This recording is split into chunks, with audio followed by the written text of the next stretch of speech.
So you are the head people in charge of regulating HRT. My mission today is to present you with reasons as to why this is very stupid.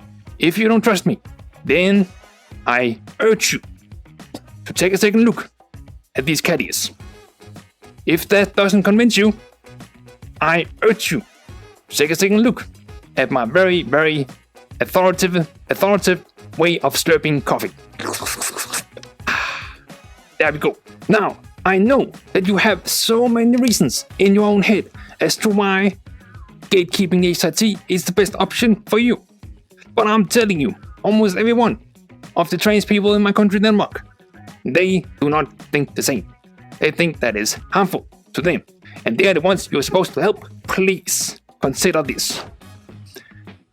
The people who actually commit or consider unaliving themselves are way more than the people who regret having the HRT or doing surgeries.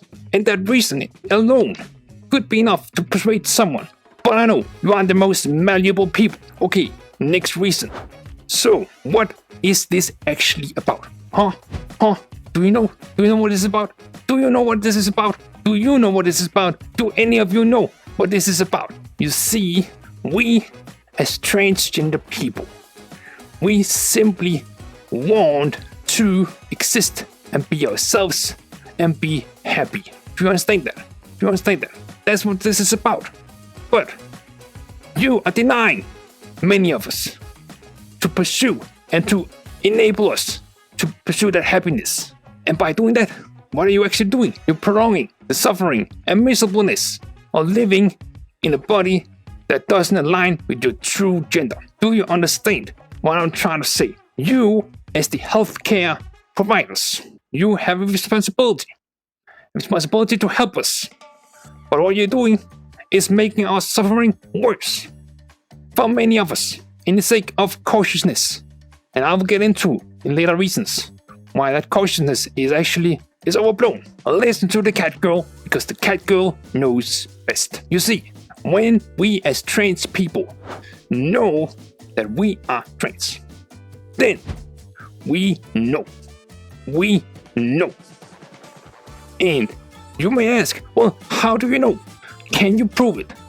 And that very thing in itself is very, very problematic for us. You see, because when you're doing that, you are forcing us to convince you. And convincing you, who doesn't even know who we are, is really, really hard. And you know what?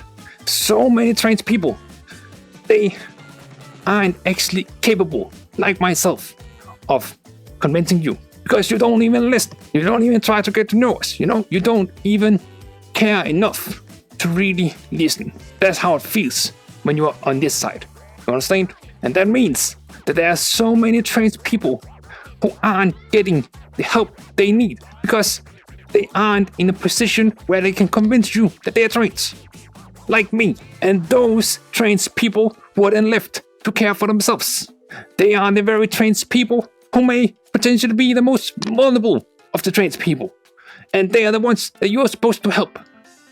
You're supposed to help them because they are vulnerable. And I am one of these vulnerable trans people who needs your help. But you only give the help to the ones who are strong enough to convince you. And I'm not strong enough for that. So what's happening is actually really, really cruel. You're leaving out all the trans people who need the help. They're just not strong enough or in a position to actually be able to convince you. And therefore, they're just left alone. They just need to care for themselves. And you know what happens to people who need to care for themselves? Who need help generally?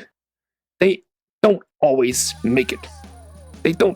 That's what you are facilitating with this regulation on HRT in so many countries.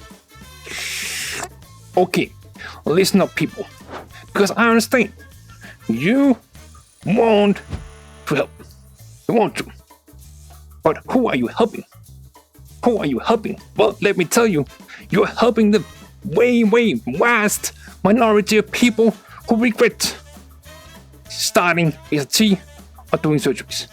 And those people, mind you, are below 1% for surgeries in the US and below 4% for HRT in the US. And you know what? Within those percents, there's only 2.4% who regretted it because they doubted their gender identity. I know you want to help.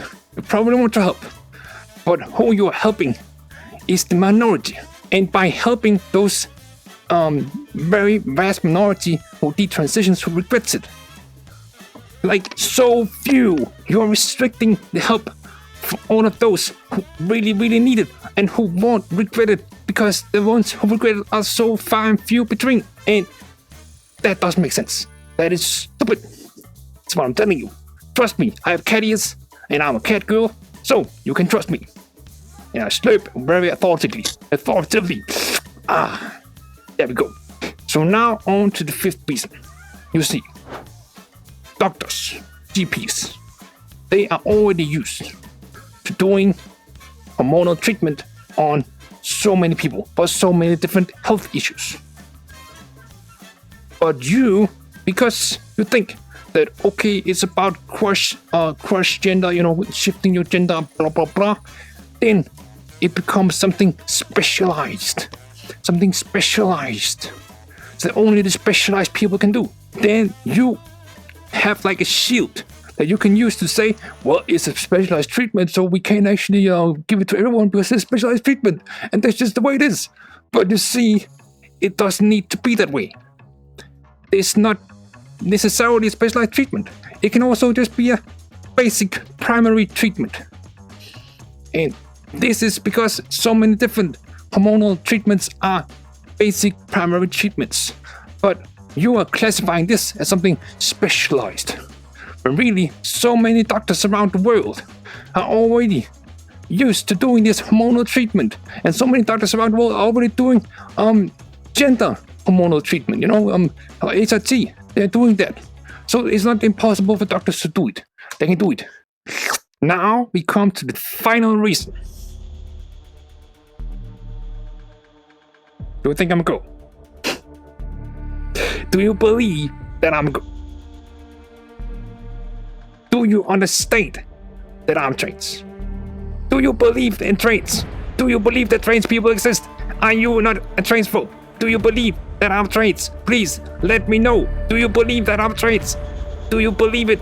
Do you believe it? Tell me. Do you believe it? Answer me. And with that, I'll conclude today's meeting and hope that you all are leaving it feeling way more informed and also feeling invigorated by the trans spirit that I'm bringing to your meeting at this top table of the trans regulatory practices. Now it's up to you to actually implement these things, actually do something to change this system so that we can all get the help and the treatment that we actually need. Bye-bye.